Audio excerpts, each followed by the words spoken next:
જેતપુરમાં ઘરફોડ ચોરીનો ભેદ ઉકેલાયો। જેતપુર શહેરના ટાંકોડીપરા વિસ્તારમાં 1.50 લાખની ઘરફોડ ચોરીનો ભેદ ઉકેલાયો। દિયરના ઘરમાં ભાભીએ હાથ ફેરો કર્યો। પ્રેમી સાથે રહીને ચોરી કરી પોતાનો હાર છોડાવવા આરોપીએ ચોરી કરેલ હાર રાધે ગોલ્ડ નામની સોના ચાંદીના વેપારીને વેચી દીધેલ। વેપારી સામે કોઈ કાર્યવાહી નહીં। જેતપુર શહેરના ટાંકોડીપરા વિસ્તારમાં આવેલ વેપારીના મકાનમાં રોકડ અને સોના ચાંદીના ગહેણા મળી 1.50 લાખ રૂપિયાની ચોરી કરી ગયા અંગેની જેતપુર સિટી પોલીસ મથકમાં ફરિયાદ નોંધાઈ હતી। પોલીસે દિયરના ઘરમાં હાથફેરો કરનાર ભાભી તેમજ તેમના પ્રેમીની ધરપકડ કરી સોની વેપારી સામે પોલીસની કોઈ કાર્યવાહી નહીં। વિગત મુજબ જેતપુરના ટાંકોડીપરા શેરી નંબર 8માં રહેતા દીપકભાઈ પરસોત્તમભાઈ ગોહિલ 2 દિવસ પહેલા જેતપુર પોલીસ સ્ટેશન ખાતે ફરિયાદ નોંધાવી હતી, જેમના રહેણાંક મકાનમાંથી નીચેના રૂમનું તાળું ખોલી તિજોરીમાં રાખેલ રોકડ ₹15,000 તેમજ સોનાના ઘરેણાં મળી કુલ મુદ્દામાલ 1,48,700નો અજાણ્યા ઇસમો ચોરી કરી ગયાના જેતપુર સિટી પોલીસ સ્ટેશનમાં ગુનો રજીસ્ટર થયેલ હતો। બનાવની ગંભીરતાને ધ્યાને લઈ સિટી પોલીસ સ્ટાફ દ્વારા સીસીટીવી કેમેરા તેમજ અલગ અલગ પ્રકારે તપાસ હાથ ધરી હતી, જેમાં પોલીસને શંકાસ્પદ વ્યક્તિ કે કોઈ પણ પ્રકારની વિચાર જોવા ન મળતા જાણપીધું હોવાની શક્યતા લાગતા આખરે પોલીસે એ તરફ તપાસ હાથ ધરી હતી, જે આધારે પોલીસે ફરિયાદીના ભાભી નયનાબેન કિરીટભાઈ ગોહિલ રહેવાસી શેરી નંબર 8 ટાંકોડીપરા તેમની પૂછપરછ કરતા ગુનો કબૂલી લીધો હતો। સાથે ચોરીમાં સાથ આપનાર પ્રેમી સાગર રમેશભાઈ સોંદરવા રહેવાસી સારણના પુલ પાસે બંનેની પોલીસે ધરપકડ કરી સોની પાસેથી 17 ગ્રામનો ઢાળિયો જેમની કિંમત 1,10,000નો કબજે કરી તપાસ હાથ ધરી છે।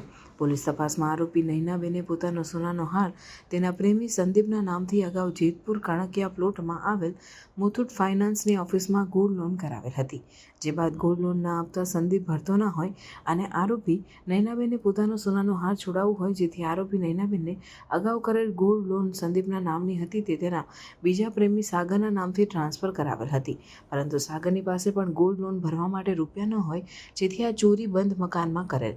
આરોપીઓએ ચોરી કરેલ સોનાના ઘરેણાં જેતપુર MG રોડ પર આવેલ રાધે ગોલ્ડ નામની પેઢીમાં પણ વેચાણ કરેલ, જે રૂપિયા આવે તે રોકડા રૂપિયામાંથી આરોપીઓને સોનાનો હાર મુથુટ ફાઇનાન્સ ઓફિસમાંથી છોડાવેલ હતો। પોલીસે રાધે ગોલ્ડ નામની સોનાની દુકાનમાંથી 17 ગ્રામનો ઢાળિયો મુદ્દામાલ રિકવર કરી આરોપીઓને 4 દિવસના રિમાન્ડ રિપોર્ટ સાથે નામદાર કોર્ટમાં રજૂ કરવા તજવીજ હાથ ધરવામાં આવેલ। જેતપુર પોલીસે સોની વેપારી પર કોઈ પણ પ્રકારની કાયદેસરની કાર્યવાહી કરી ન હતી।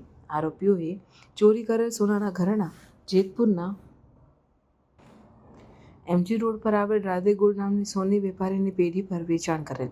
સોની વેપારીએ સમગ્ર સોનું ઉગાડી નાખેલ। પોલીસે આ પેઢી પરથી 17 ગ્રામ સોનાનો મુદ્દામાલ રિકવર કરેલ, પરંતુ ચોરીનો માલ લેનાર વેપારી પર કોઈ પણ પ્રકારની પોલીસે કાર્યવાહી ન કરતા પોલીસના ગંજવા ગરમ થયા હોવાનું લોકોમાં ચર્ચા વ્યાપી છે।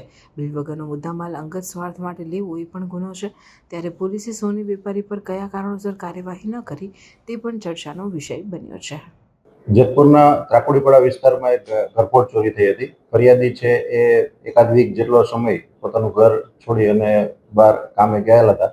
એ દરમિયાનમાં એના ઘરમાં ચોરી થયેલાનું માલુમ પડતા તેણે ફરિયાદ દાખલ કરાવતા જેતપુર સિટી PI તેમજ એમના સ્ટાફે એમાં હ્યુમન સોર્સિસ તેમજ CCTV ફૂટેજ વગેરે ટેકનિકલ સોર્સિસથી મહેનત ચાલુ કરેલ અને આ ગુનાનો જે અંજામ આપનાર હતા તેમને પકડી અને તેમની પાસેથી રોકડ મુદ્દામાલ તેમજ આ ગુનામાં ગયેલ સોના ચાંદીનો જે ચેન અને બુટ્ટી અને બંગડી કે એવું જે હતો એ બધાને રિકવર કરવામાં આવેલ છે અને આરોપી છે એને પણ હસ્તગત કરવામાં આવેલ છે।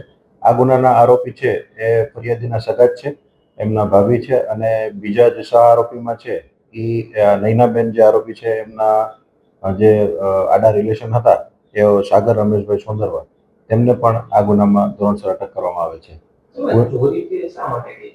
આ ચોરી છે એ નયનાબેન જે ગોહિલ છે તેમણે પોતે પહેલા એમના જે પહેલા જેની સાથે આડા સંબંધ હતા સંદીપ કરીને, તેમના નામે એક મુથુટ ફાઇનાન્સમાં ગોલ્ડ લોન કરાવેલી હતી। એ મુથુટ ફાઇનાન્સની ગોલ્ડ લોનના જે પૈસા છે એ પછી એમણે એમનો જે સંદીપ કરીને જે છોકરો છે એ ભરપાઈ કરી શકેલ ન હતો, એટલે એમણે સંદીપના નામમાંથી આ સાગરના નામમાં એ ટ્રાન્સફર કરેલ હતી। ત્યારબાદ એમણે પણ આ પૈસા ભરપાઈ ન કરી શકતા તેમણે આ ગુનાને અંજામ આપી અને આ ભરપાઈ કરવા માટે એમણે આ ચોરી કરેલાનું ફલિત થાય છે। ચોરી છે એનો બંને વચ્ચેનો સંબંધ શું છે, ફરિયાદી અને જે આરોપી છે? ફરિયાદી છે જે એમના જે નાના ભાઈ છે, એમની વાઈફ છે, એ જ આ ગુનાના જે આરોપી છે એમાં આવે છે.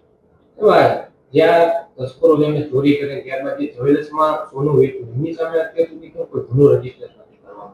જે આ ગુનાના જે મુદ્દામાલ રિકવર કરવામાં આવેલ છે તેમણે પણ અત્યારે આપણને જે મુદ્દામાલ રજૂ કરેલ છે તેમની પણ અત્યારે તપાસ ચાલુ છે.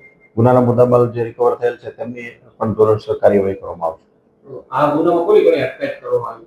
હાલ જે આ નૈનાબેન વાઇફ ઓફ કિરીટભાઈ ગોહેલ છે એમની અને એમના કહેવાતા પ્રેમી જે છે સાગર રમેશભાઈ સોંદરવા, એ બંનેની અટક કરવામાં આવેલ છે.